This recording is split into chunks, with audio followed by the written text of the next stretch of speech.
This is part 2 of how to draw the charcoal forest. If you didn't see part 1, you can go find it. It should be one of those videos over on the side somewhere. But this is part 2. We're going to jump right back into it, pretty much where we left off.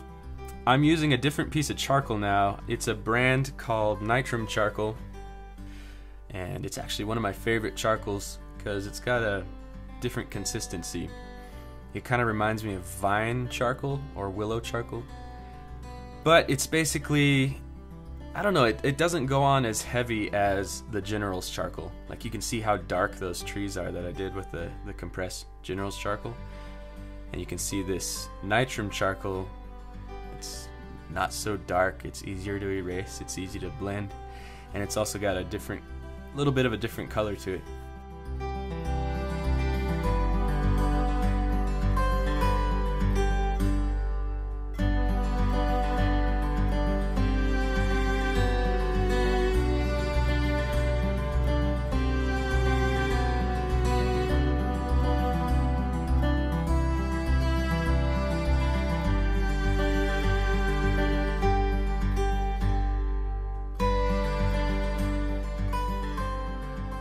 And now I'm using that Duo Pastello brush. I mentioned this in the first video. It's a really good brush.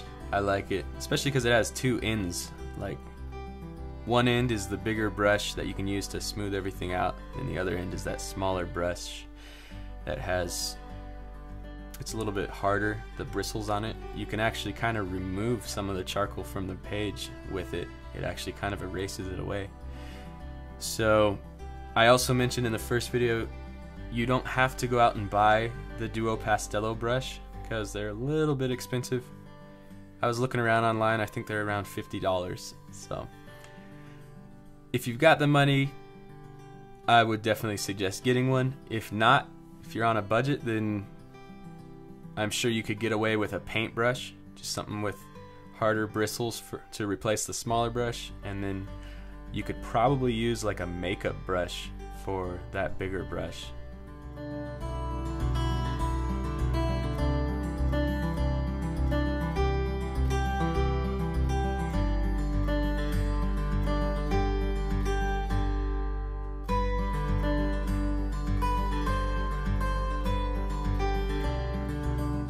The tool that I use most for adding highlights is that eraser pencil.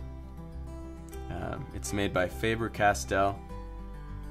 Perfection series. You can find them online on Amazon. They're like $6 or $7 and you get 2 of them, so they're not that expensive, and it's one of the things I use the most throughout this video because it's so good at adding in highlights.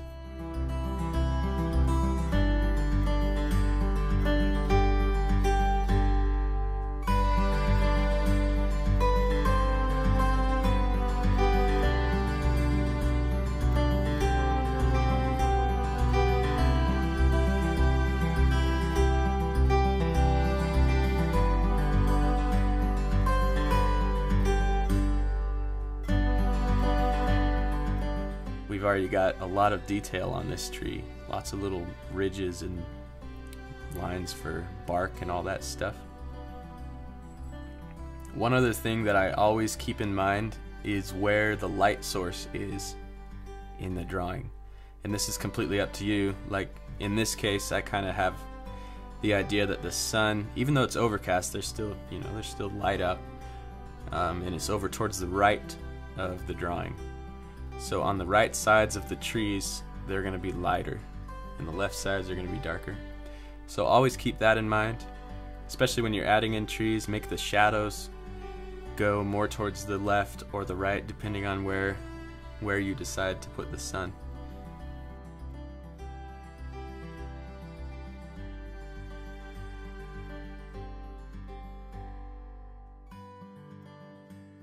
So now I'm going to start adding in a few branches.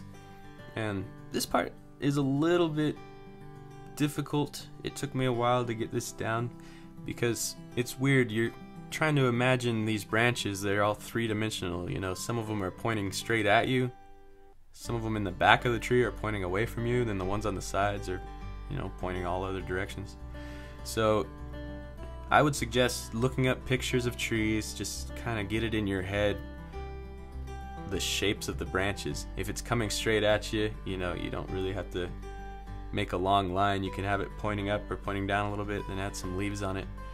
So the ones that are pointing off to the side are obviously going to be the longer ones. And it's a little bit weird at first, just getting that in your head, like what way are these branches going to go, and depending on how you draw them is going to determine whether they're pointing more towards you or more away from you.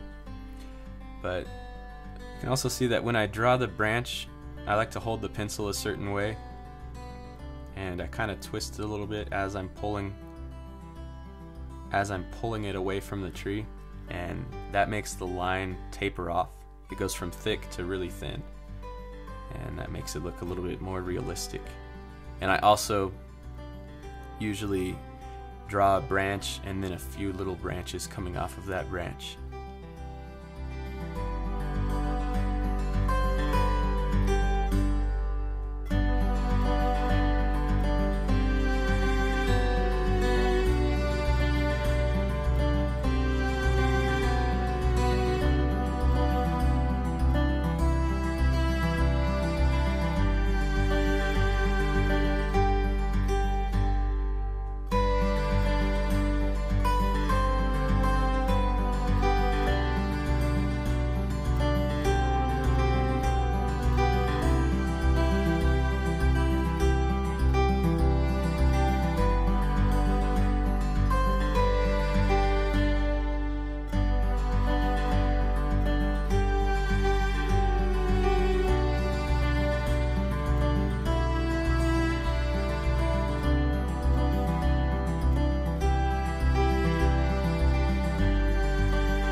So once you have some branches, you can go back in with the eraser pencil and add a few highlights to them. That makes it look a little bit more realistic and more three-dimensional.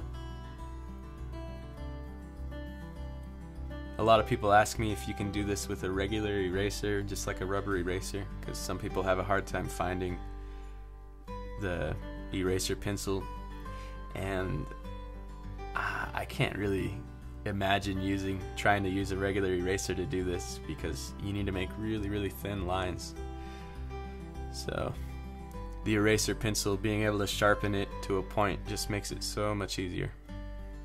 So go buy one. They're only $7. Not a sponsor, by the way.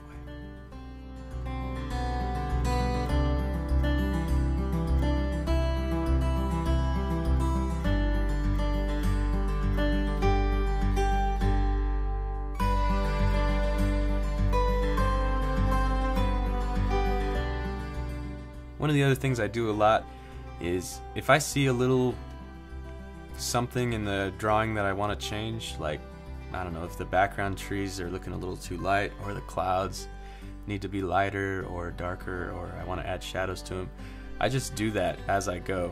You know, at just every few minutes, I actually get up out of my chair and take a few steps back and just look at the drawing and look at all the values. If I see something's too light, too dark, then I just go in and fix it. So make sure you do that as often as you can. That way you'll be happier with the overall, result. So now we're going to add in another tree right here, and it's all the same process really. You make the stump, I guess it's the trunk, not really the stump, but you make the trunk, you blend it in, you add the shadow, and then you start adding branches and leaves to it. It's pretty straightforward. But this one I'm making it lean a little bit to make it a bit more interesting. I didn't want all the trees to look exactly the same or be perfectly straight up and down. So this one kind of leans over to the right. And actually on this tree, I'm going to use the eraser pencil to add in a bunch of highlights on the leaves to make them a little bit lighter. That also makes the tree look a little bit different from the others and adds a little bit of diversity, I guess.